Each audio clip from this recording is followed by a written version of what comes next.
Armen Zemaj është deputeti që ka fituar besimin e qytetarëve për t'i përfaqësuar ata në kuvend që nga viti 2008.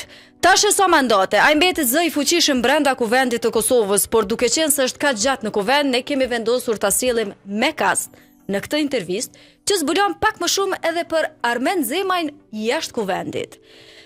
Zoti Zemaj, faleminderit që jeni me neve. Dhe faleminderit që keni pranuar të realizojmë një intervistë, le të themi jashtë atyre kufive të politikës që jeni mësuar gjithmonë t'i keni në këto intervista tuaja të zakonshme. Faleminderit shumë. Është e vërtetë që pak më ka rënë me fol për vetveten, ose mos them shumë rrallë.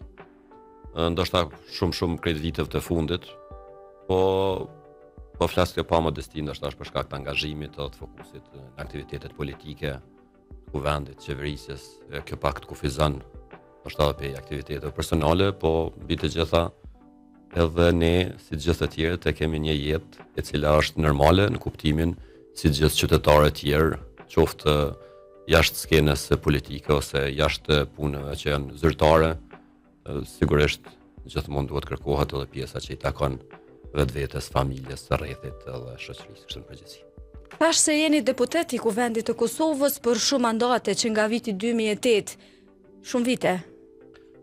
Prej 2007-ës, në 2008 kemë fillu më ushtru mandatin konstruimin e kuvendit, sikur tash që Oja, të zyrtarisht njëjtë nga 2008 për realisht 2007. Po, është mandati i parë,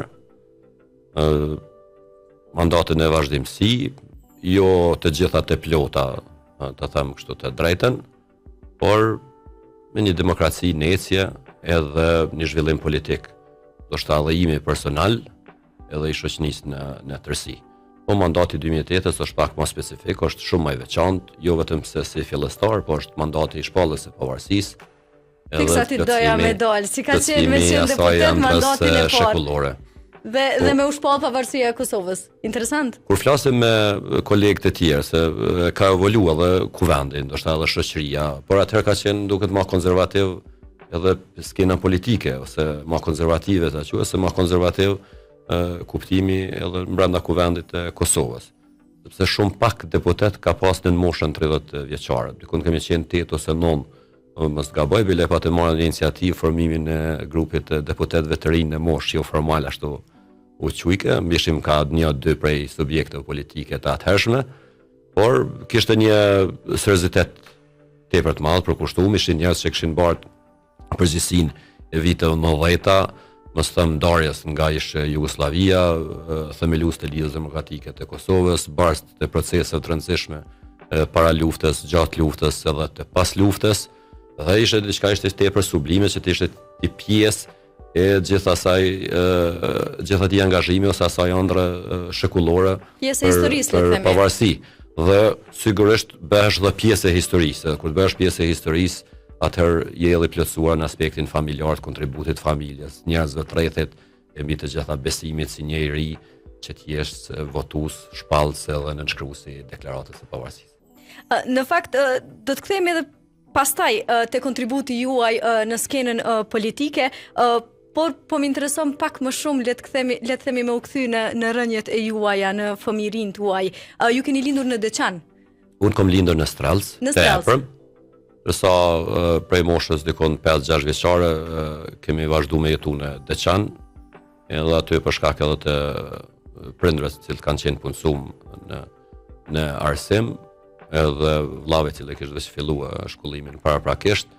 Atëherë kemi jetuar në Deçan, por asnjëherë as në aspektin emocional, por as të asaj jetesës nuk kemi shkput nga vendlindja prej Strelcit, edhe pse kohë gjatë tash jam edhe në Prishtinë.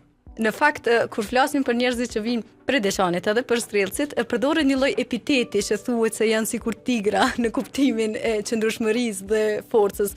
A ishini ashtu? A ishini si të tillë njerëzit që vinë nga atje? Strelci është dobësia ime, ta them kështu, është krenaria ime. Ka edhe fëmijët tash çuditen sepse është diçka që ku nuk jeton ose zhvillimi i cili bëhet pse unë ose e mbajnë afër zemrës ose pse tentoj me vizitu në vazhdimsi, me mbajt kontakte me shokë që më kanë bërë akoma të fëmijërisë.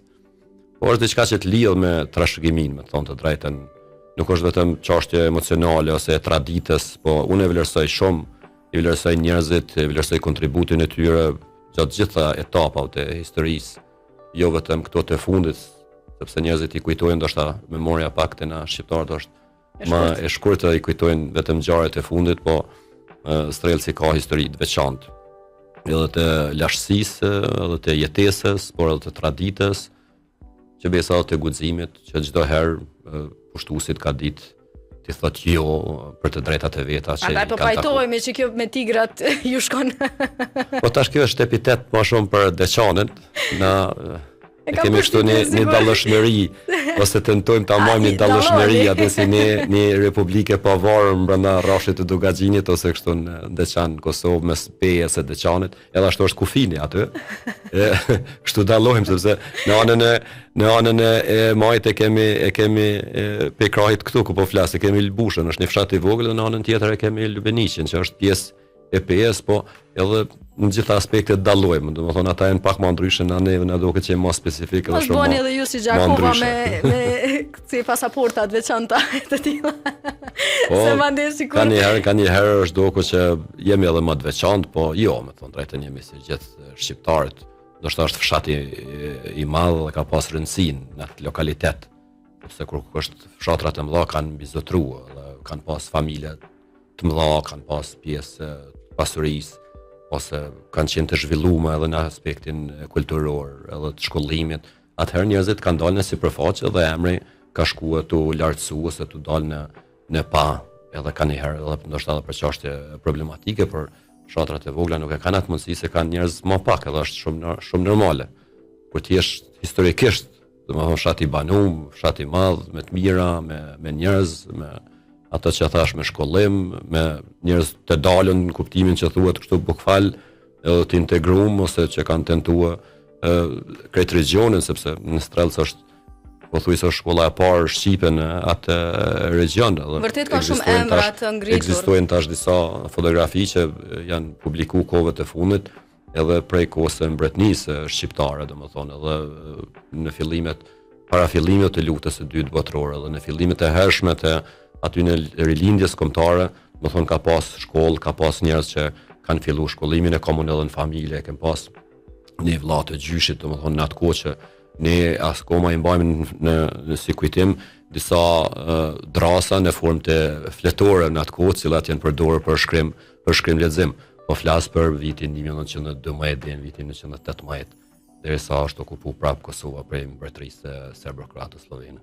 Dhe sigurisht nuk do diskutojmë fakti që kemi shumë emra dhe sot të cilët vijnë nga Strelci dhe kanë kontribuar shumë në fusha të ndryshme, mjek, këngëtar, politikan, artist, çka do qofshin ata të cilët fiks janë treguar të suksesshëm në fushat e tyre dhe janë bërë emra.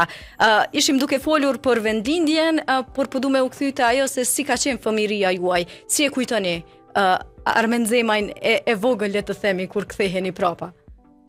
Pa gati si njëjtë, veç tash dallimi i moshë që të kufizon se gjithmonë e kom dasht dinamizmin, e kom dasht sportin, gjana që janë atraktive, kom dasht me provu gjithçka, kuptimin edhe të asaj që quhet aftësive fizike, sportive, kulturore, arsimore, domethënë fushat të cilat atëherë kishim mundësi ose komunikim të lojrave, garave, si çdo fëmijë pak ndoshta edhe tendenca që të jem pak më i dallum në kuptimin e fitoreve, se jo kështu në kuptimin e dallimit në mas. Edhe pse me prind të arsimuar, ndoshta kem pas një jetë pak më komode ta quaj, sepse dy prindit kur në atë kohë të kishte punësuar, ka qenë pak një far avantazhe, po që besa edhe të kufizum, se fëmijët që dallohen pak të ose kanë një farë dallëshmërie në atë kohë, tash është mirë, është njëjtë edhe ashtu edhe kom tentuar me eduku edhe fëmijët e mi. Në atë kohë që qenë edhe masë, më thonë, kur tash jeni pjesë skenës politike dhe gjithë shikojnë cila është sjellja e armendit ose edukimi, arsimimi, mësimi, shumë gjana tjera. Po në lupën e rrethit. Jetë normale, po kështu kogja aktiva, dhe më thonë.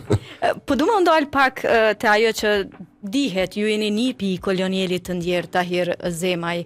Si ka qenë raporti juaj me Axhen?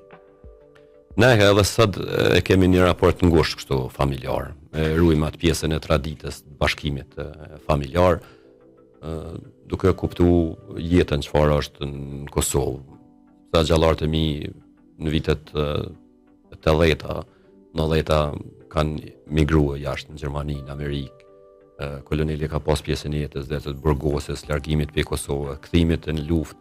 Po nuk e kemi një shkputje kështu, edhe me hallat, në thonë drejtën, e kemi një kulturë shtu familjare të bashkimit, edhe nuk po e quaj vetëm të unitetit, po të bashkimit, interesat njerëzit tash i kanë, sepse çdo kush jeton në shtëpinë e vet, po akoma jemi kështu në një bashkësi, për shembull, trashëgiminë që e kemi për gjyshit nuk e kemi ndam, edhe mundohemi me rujt atë pjesën që na takon si elementi dashnësë reciproke. E kjo është e njëjtë ka qenë edhe me kolonelin, mbi të gjitha ndoshta ka qenë tepër më i kujdesshëm, po them se sa ne sot që jam ndaj të tjerëve, sepse i ka interesuar shumë shkollimi, ka interesuar shumë aktiviteti, përkrahja, shumë gjëra tjera. Detyrimisht ka qenë edhe një lidhje pak më shumë sepse ka qenë një njeri i cili ka interesuar edhe jeta, nuk po them jeta private një treut, po se si zhvillohesh, me kënd shoqërohesh, si jetu edukue, çfarë notash po merr, raporti me simullansit, me profesorët, e shumë gjëra tjera që këtu e bojnë një kujtesë të mirë, po vitet e pas luftës kanë qenë vitet e aktivizimit politik, edhe aty në ngjarje të rënda që kanë qenë në Kosovë pas luftës, polarizimit, ndarjes, kërcënimeve deri te fatkeqësisht edhe deri te vrasja makabre e tij. Unë po kam pas një lidhshmëri, kam jetuar bashkërisht edhe me si student në atë kohë bashkë me një pjesë kur ishte në Kosovë ose kur lëvizte këtu. Por fati i keq deshti që ajo pjesë e jetës u shkput, jo vetëm për neve si familje, por edhe për Kosovën, një kuadër i cili ka qenë ndër kuadrat më të përgatitura të ushtrisë ose që ka mujt me dhon shumë edhe në Kosovën e pas luftës, jo vetëm kontributin e tij për çlirimin e vendit. Sigurisht është një humbje e madhe për të gjithë ne, por duke qenë se edhe kontributi i tij jeton, le të themi edhe do të jetoj përgjithmonë, më intereson edhe diçka, ju kujtohet le të themi ndonjë këshill apo diçka që ju ka thënë dhe ju e mbani gjithmonë afër vetes, ju kujtohet shumë shpesh, sepse ndoshta kjo i shërben edhe të tjerëve dhe të rinjve, dhe pse mos ta përhapim le të themi një këshill të kolonelit tashmë të ndjer, i cili ka dhënë shumë për Kosovën edhe të tjerët. Është interesant se njerëzit nuk e njohin këtë pjesë ose kanë herë edhe nuk dëshirojnë të pranojnë. Ajt shqiptarët i ka trajtuar njëjtë. Edhe pavarësisht dallimeve që kem pas, ndoshta edhe në kohë më të vështira kur njerëzit janë kërcënuar, që besa edhe janë vrarë edhe gjatë luftës edhe pas luftës, ai edhe moto edhe këshillet i ka thonë gjithmonë që nuk kam plumba për shqiptar.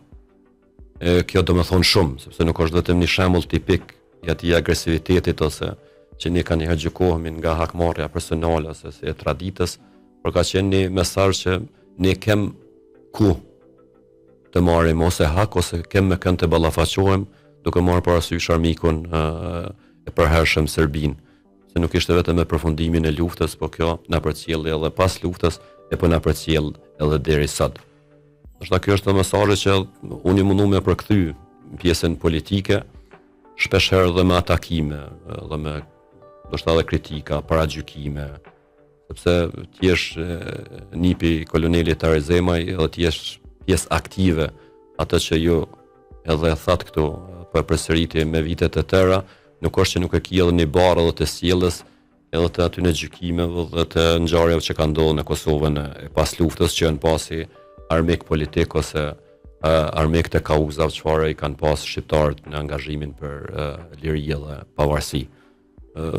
Ndoshta kjo është edhe një pjesë kritike sepse unë shpesh e marr, e kam thonë shumë rrallë, nuk kam gabu politikisht, këto e mbroj edhe me pa modesti.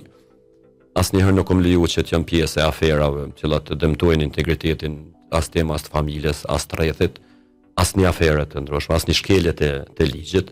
Këto kam pasë parim edhe edukat familjare, po më boshta më shumë si ngarkesë ndaj mbiemrit çfarë mbaj, po sa herë që kundërshtarët kanë marrë anë politikisht, edhe ata që kanë qenë me neve, domethënë mu më gjykojnë se ti je me ata, se kanë qenë armik të kolonelit, pse je me këto, se ky ka qenë armik i kolonelit, sa herë të marrë anë, si që është lëviz LDK-ja, mu ma gjojnë një element, domethënë anën tjetër, edhe pse nuk është që ka herë ka rëndu kështu, dhe t'jam i sinqert, o e kom të i kalu duke ditë edhe drejtimin edhe përkushtimin tim, po flas haptas dhe pasërtin time para ligjit, Zotit edhe familjes time. Dhe kjo është shumë e rëndësishme dhe mesazhi që ju dhat sigurisht dhe dua sikur ta them ta vënë në theks sepse është shumë e rëndësishme që të rinia jonë të japet mesazhi që ne mes vetë duhet të kemi paqe, dashuri dhe respekt, e të rritemi me dashuri dhe atë dhe dashuri dhe të mos kemi kaq shumë raste ne kemi dallime, edhe është vërtet ne kemi dallime. Sigurisht, po brenda familjes kemi dallime, po flas edhe për spektrin politik, kemi dallime ideologjike, kemi dallime të ecjes tonë politike. Emancipimit politik, por kur e shohim rëndësinë ato që gjithë e thojmë se paku që kauza është Kosova, mendoj që këto duhet të minimizohen në raport me Serbinë. Edhe kështu ka funksionuar edhe koloniali, kështu ka funksionon edhe familja ime sot. Ndoshta nuk jam prej atyne që e pranoj modestinë dhe respektin, dhe dikush se ka njëherë shqiptarët, ndoshta edhe kur ti i respektueshëm ta merr pak si frikë. Po shpesh herë thojmë ose si dobësi, po kur e provon i del pak më ndryshe, edhe në qëndrim edhe në veprim edhe në tanaxhanat, jo vetëm në raport me mua, po edhe me por sot ka vite prapa shumë mirë që nga një deputet me kaq shumë vite përvojë të japen mesazhe të tilla të cilat unë dua që të shkojnë në veshin e rinisë dhe ta kemi parasysh faktin që ne të gjithë duhet të jetojmë në një ambient ku i kontribuojmë të ardhmes më të ndritur të shtetit të Kosovës. Kjo është më e bukur. Po zënja Paulina, është e vërtetë kjo, po kështu nuk kam ditë më fol asë në 2008. Edhe mu më kam mësuar diçka. Sigurisht. Sigurisht, është përvoja. Po unë e kom pëlqyer me mësua. Unë edhe sot i kujtoj momentet me ata të cilët kam hyrë për herë të parë si deputet i kuvendit. Tash ti je ulur afër zonës Nikibe Kelmendi ose Sabra Amiti, të Çrem Krezi, Fatmir Sedeut, Sania Leut, shumë tjerë, Ali Lajqit, Bujar Bukushi, domethënë, në emra që ti vetëm ti ndëgjosh debatet e tyre atë brenda grupit parlamentar ose komisione dhe deputet tjerë të subjekte politike që kanë qenë qoftë të burgosën politik ose kanë pas diverzitet të madh ideologjik. Po unë thëmë ma shumë se sa libra, sepse përvoja, librin e merë diçka, domethënë, po ajo kon përvoja jetësore, domethënë, në diçka të cilën si tendencë për me arritë dhe me jetë përpara. Amo çka të ka bëu ty më përgjithës është që të kanë vesh me një përgjegjësi të madhe edhe të sjelljes, edhe të fjalimeve, që besa edhe të gjykimeve, atëherë për veprime mos të flasim. Ndoshta u dosh këtë të natën ose me ditë të tëra, 2-3 ditë mu përgatit për me pas një fjalim ose një propozim para tyre. Jo sikur tash kohëve të fundit që ka një herë po akuzohemi që kuvendi është ndruar edhe mos të japi aktivitetin e teatrit. Po shkojmë me pak muzikë për të kthyer në bisedën me shumë rrëfime interesante të cilat i kemi këtu me kast me deputetin Armen Zemaj.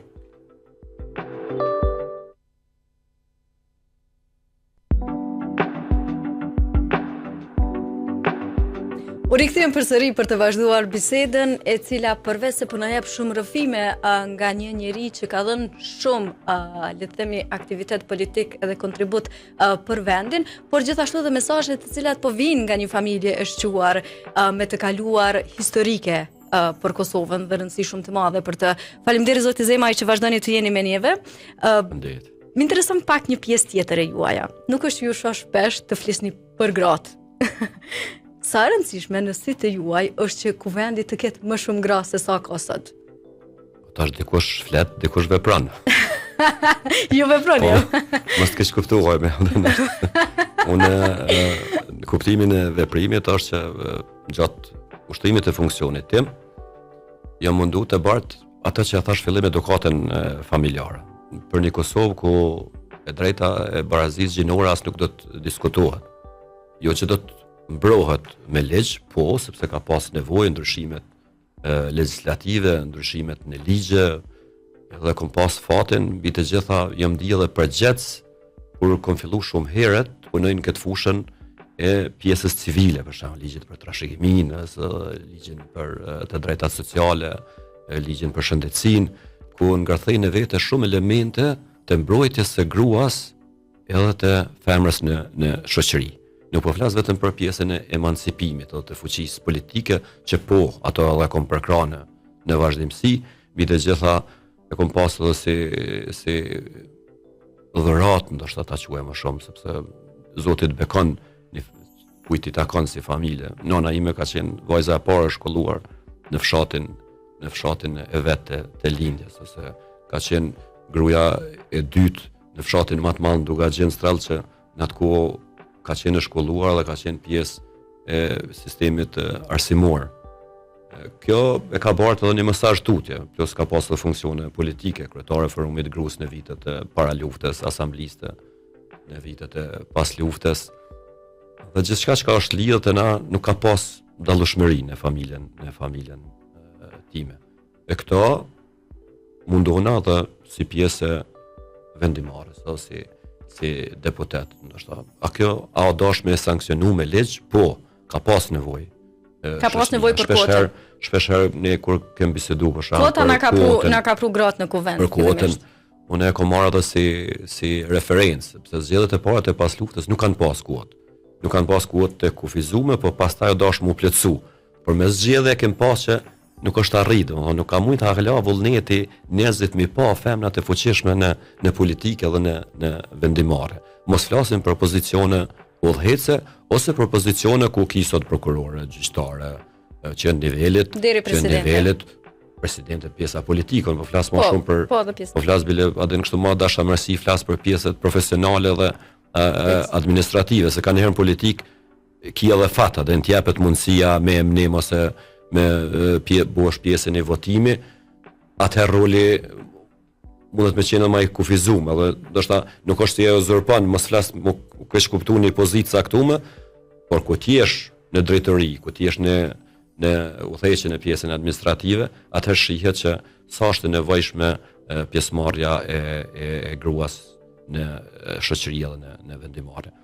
Personalisht kam shumë amendamente, kam kontribut në legjislacion, mos ta egzageroj, po ndoshta viti i reformës më të madhe ka qenë pas përfundimit e pavarësisë së mbikëqyrë, se ishte pjesa e parë ndryshimi i komplet legjislacionit nga UNMIK-u në Republikën e Kosovës, atëherë pas përfundimit heqja e kompetencave të asaj që u quhe përfaqësuesit, i cili ishte përfaqësuesi për mbikëqyrjen e procesit të pavarësisë, dhe reformat e mëdha që ndodhen në vitin 2014 dhe 2017.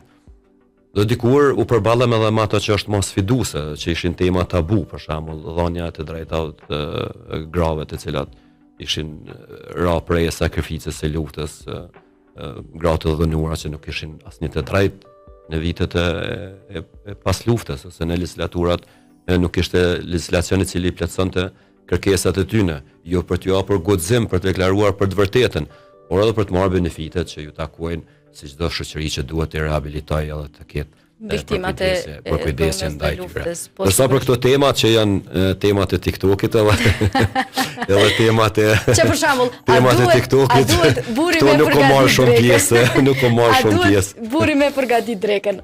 Po nëse den dikush s'den. A dini ju? Unë s'di. Më bëmë prit mua. Deska i shtëpia unë kështu më mirë gjithkush punë të veta. që i vjen se duani me bëjnë edhe një haptutje për me mësu pak prej kuzhinës. Po masi s'kam mësu deri tash, unë e marr me kur nuk është vonë. Edhe nëse s'është vonë, duhet me tentua, nuk është ide e keqe. Apo zotoheni? Nuk është ide e keqe. Nuk është ide e keqe në fakt. Jo se tani më dëgjojnë duhet me majt fjalën, unë më se e majt fjalën, kështu pa qenë i sigurt. Shkoj me hapat sigurt, makaronat për fillimisht. Po, mirë është me mësu, është mirë, se nuk i dihet. Ka nevojë, edhe familja dhe shoqëria dhe vetvetja kanë herë. Me qenë sa më i pavarur. Gjëra të ndryshme për herë të parë keni provuar në jetë, edhe jeni sfiduar goxha shumë, sepse në kohën e pandemisë patatën e nxehtë në dorë ta kanë lënë. Patatën e përgjithësisë edhe kërkesa. Po, sepse shiko, Ministria e Shëndetësisë në kohën e pandemisë ka qenë patatja e nxehtë në dorën e cili do ministër që kish me ardhur në atë pozicion. Dhe të vini ju si jurist në sytë të gjithë atyre të cilët janë mësuar që në krye të Ministrisë së Shëndetësisë të shohin gjithmonë një doktor, ka qenë goxha e papritur. Si e keni pranuar? Ka pas Ministria e Shëndetësisë dhe që nuk kanë qenë doktor. Po, ka qenë edhe Urani Ismaili, e dim, por zakonisht pritej një doktor. Momenti, unë isha kohë gjatë që isha pjesë e kuvendit. Atëherë ti nuk mundesh me refuzuar një përgjegjësi e cila ta beson subjekti politik, edhe ti mendon që je i pjekun edhe je zoti mi dal balla saj pune. Mbi të gjitha ishte një sakrificë. Nuk është ai se dikush shpeshherë kur debatojmë njerëz, unë e kam bëu me vetdije të plot, edhe kam ditë në çka po hy. Domethënë nuk është që nuk e kam ditë se ishte luftë globale. I kishte bile jam ndër të parë, fjalimi i parë për Covid në Kosovë, në parlament është unë pa u shpall gjendja emergjente, sepse isha në Amerikë në lutjet e mëngjesit, edhe atje vetëm filluan njerëzit në fillim të shkurtit, filluan me marr masa edhe të u përmend rastet e virusit. Unë erdha pas 3-4 ditë në Kosovë, atje kishte edhe njerëz që kishin filluar masat mbrojtëse me maska, normal që ti ke kontakt, ishin kontakt me kongresmen, senator, kishin informacione shumë më shumë. Në fjalimin e parë në kuvend kompradore isha krejt diçka tjetër duke bisedu, u kollet dikush prej kolegëve. Edhe unë e mora si shembull, thash, e ndëgjova në kollitje, po na duhet përgatitet pse u ka përgatitet e gjithë bota, se ka na vjen një virus që në këtë botën po flitet që është i panjohshëm, edhe mundet me pas krizë globale. E keni edhe si dëshmi. Përkundër asaj, po, ka qenë sfiduese, ka qenë e rëndë, ishte ndarja e skajshme e politikës në Kosovë, saqë paramendoni kishte edhe protesta në kohë pandemia. Mos të thëmë isha i targeti i sunës që kushu që i kënë mëngjes, ato hinë dera parlamentit, ato dala, tu hinë kafa, dhe më thonë ka një gjujtje, ka një goditje e beshin kështu e mua, me të drejt edhe pa të drejt, sepse me ishin fillet e saj plus 3 muaj kënë izolim, edhe njerëzit, unë me 4, kërë filloha me 4 qershor, me 3 qershor vetëm u lirun të namasat, qeveria paraprake bere gabim, të drejten, i liroj gjitha masat edhe njerëzit ku dulen të e pani një tjetrin, qyshia e mirë, s'pas ka pas virus, se ishin krejt shnoshë mirë. Atëherë, ka fundi qershorit, veç janë nisi me eskalu gjenda. Ne akoma nuk i kishim përgatitur. Edhe po e them me përgjegjësi të plot, kapacitete, investime, gjitha pothuajse ishin minimum ose zero, më thënë. Sham problemi respiratorëve, problemi oksigjenit, problemi i pajisjeve, mjete mbrojtëse, ishin zero. Më thonë thuj se po e fillojsha i betej për fillimit bashkë me profesionistët shëndetësor. Rastet Covid u trajtojshin vetëm në klinikën infektive, sepse kjo në përmendet shumë pak, derisa e zgjerum në kapacitetet, derisa ndërtum kapacitetet të reja, shtretër 3, ishim të konë 80-90 shtretër, maksimumi 114 shtretër ishin në infektiv. U funksionalizua mjekësia sportive dhe të tjerat. Deri në 1200. Nuk pat spital rajonal tani që nuk i trajtojshim rastet Covid. I futa në menaxhim ose në betejën e përbashkët edhe komunat, edhe QKMF-t. Ju i dini ato tendat anti-Covid në për qytete. Shpeshherë ne akuzohemi, ndoshta edhe pasuese jem për vdekje, për këto gjona, po ne jemi vendi me vdekshmërinë më të ulët në rajon edhe në botë, bile me raste të lajmëruara dhe asnjë të fshehura. I vetmi vend kur ne kemi deklaru personin edhe post-Covid të vdekur si pasojë të Covidit është Kosova, se një ndër vendet e pak që kemi referencë pozitive edhe në organizatën botërore të shëndetësisë. Një muaj, 2 muaj, domethënë ishte luftë me publikun, luftë me përgatitjen, ngritjen e kapaciteteve, por edhe në shtator u pajtuan krejt që ja pas kem qellu me këtë njëri, e qetëm Covidin zero, i ndërtuam kapacitetet, masat, mbrojtëse, i punsum mjekët, infermierët, i rritëm stafin, i fillum procesin e specializime, u futën sistem shëndetësor edhe 1500 mjektëri, 151 specialist i punsum që ishin pa punë fatkeqësi paramendohu për Kosovën, dikon afër 547 stafi mesëm, pjesë teknike, deri edhe të barcë, të aty në boca o të plinit edhe ndimës të tjerë, edhe vozicë. Më thonë ishte një farë mobilizimi i madh, po që e mira gjithasaj përfundu me pak pasoja. Nuk mund të mos ndaj me publikun, por edhe me ju. Pozitive. Diçka që e thatë në fillim, sepse në kohën kur erdhe si ministër i shëndetësisë me të vërtetë çdo mëngjes kushdo që zgjohej e kishte target Armend Zemaj. Po, a diçka ndodhe tani në verën e vitit 2021. Shumica i patën shlyp statuset. Po shumë interesant. Është diçka më interesante. Bile deputetëve të vendosit, apo se kishte raste, u bëshin 3-4 vdekje në ditë, edhe u qeshin këtë pjesh. Më kujtohet një mbledhje mëngjesit. Ministri, ku erdhe ministri Vitia, edhe ajo vera e keqe që ke viti 2021, ku kishim deri në 36 viktima në ditë, ata u palun. E që kjo nuk është e mira, dhe në politik, më thonë me sulmu pa argument, plus ishte edhe i thirrje ime për një betet për bashkë. Hajde bashkë. Sepse i thira gjithë ministrat paraprak që kishin shërby në Ministrinë e Shëndetësisë.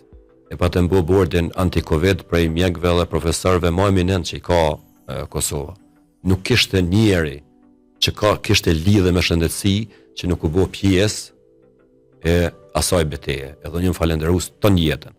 Po jo më dhe krenar pak edhe në pjesën personale, se shumica që erdhen, ndoshta vishin vetëm pse ishte për kushtimi im edhe puna ime që u shikte në kuadër të qeverisë e hoti. Se nuk ishin angazhuar pjesën e parë, po as nuk ishin angazhuar në dikastere tjera që disa ishin edhe profesione tjera ushtarak, profesor, që mu dashin profile për mi gjyku, për me marr masa, domethënë që ishin masat, qoftë ato emergjente edhe qoftë ndryshimin e masave që i bëjshim ato afatet kohore, kontrollat e shumë. Këtu unë mendoj që ka qenë sekreti i suksesit, sepse keni marrë vetës njerëz të cilët i njohin fusha të ndryshme. Po du me u kthy pak te pjesa kur thotë se keni qenë shumë i atakuar dhe shumë i përfolur. Ka qenë një mbledhje mëngjesit dhe nuk mund të mos e ndaj këtë me publikun. Ishim në deskun informativ dhe filloi mëngjesin. O zot, thot njëra prej gazetarëve. Gjithë natën e kom pa ëndër Armend Zemaj. Thash çuditërisht.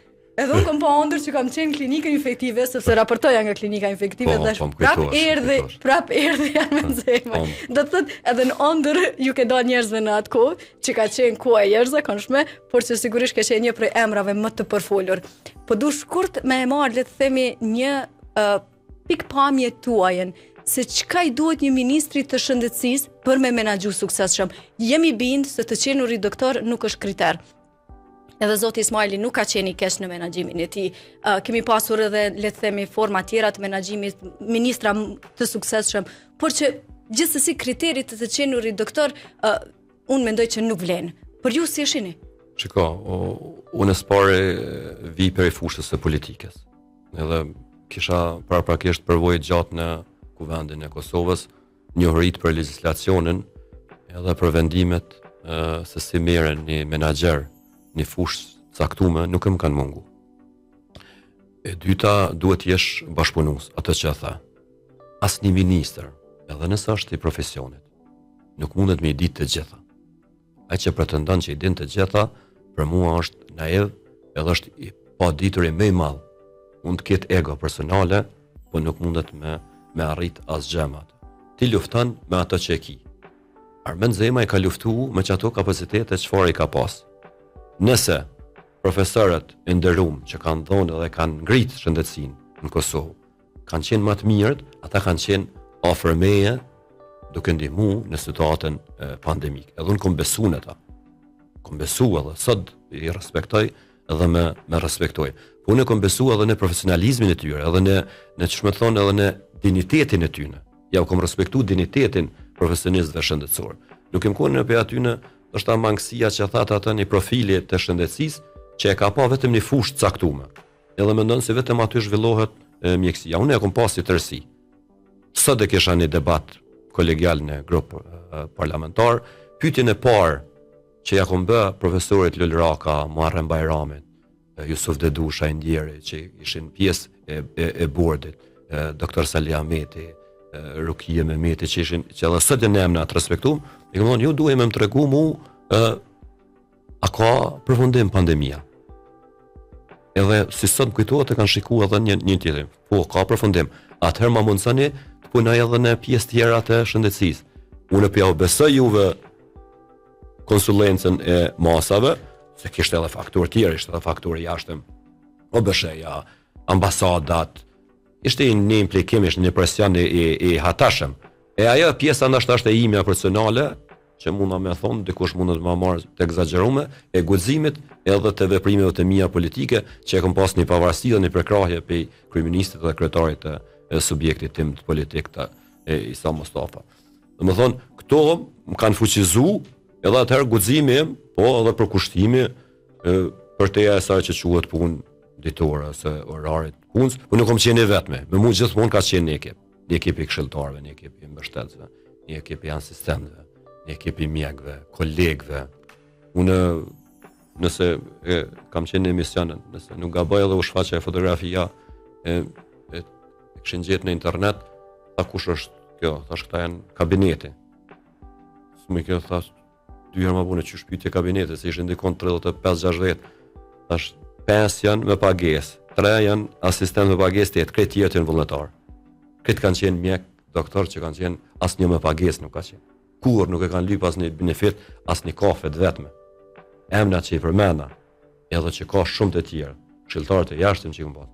Kur nuk e kanë marrë një cent për ato 8 muaj, 10 muaj që kanë qenë afër me pe buxhetit të Kosovës. Bile kanë shpenzu vetë, kanë shpenzu kohë, kanë shpenzu energji larg familjes, vetëm i dal zot vendet edhe. Të njëjtët emra kanë qenë shumë bashkëpunues edhe me neve mediave, sepse le të themi këtë luftën e kemi pasur të përbashkët. Ju keni shkuar diku, ne kemi qenë prapa juve, ta marrim informacionin të shumë se çfarë po ndodh, ta plasojmë te qytetarët. 3 kamera, çfarë ditë jam hi ministria dhe se jam dal 3 kamera që pas para ministrisë së shëndetësisë çdo ditë. Edhe diku i millim kryt dikon në katon, më theshin mua, fajet e ka ministri. Kështu jo, e keni luajtur rolin për atë, jam falënderues. Pas pi juve si mik, dorën zemër. Faleminderit si marrëse se kom thonë dikur, në ora 3 keni pas konferencë, ka 30 pyetje. Në debat, kush po don? Nuk e kom thonë në kod me ma pru atë. Në debat, apo do me analista, apo do me edhe me gazetar kom dal debat, që në marrë me fushën e shëndetësisë. Si ministër po flas. Se sot do zormizojnë ministrat në për debate. Ministër po më çka pyetje. Kur dush, veç pritem, a kesh kohë, ndash mesazh, ndash përballje fizike. Është e vërtetë, jam dëshmitare kësaj. Bile një herë pa ta thirr, se unë e di që mediat kanë nevojë për krahje, edhe stimulim punës. Kishte kufizime, do ta thirr këtë redaktorët e mediave në Kosovë. Erdhën shumica, mos them 90% tyne.